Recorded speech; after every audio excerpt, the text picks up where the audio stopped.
Okay, we're looking at a lower roof. There's an upper roof.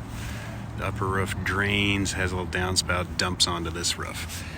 And it looks like it tries to go that way to a drain body that also takes the runoff from this roof.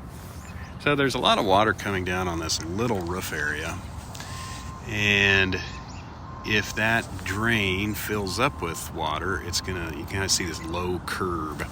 And so one of the giveaways we're looking for is a bunch of extra sealant and patching and stuff at that little corner. And what happens when you get that?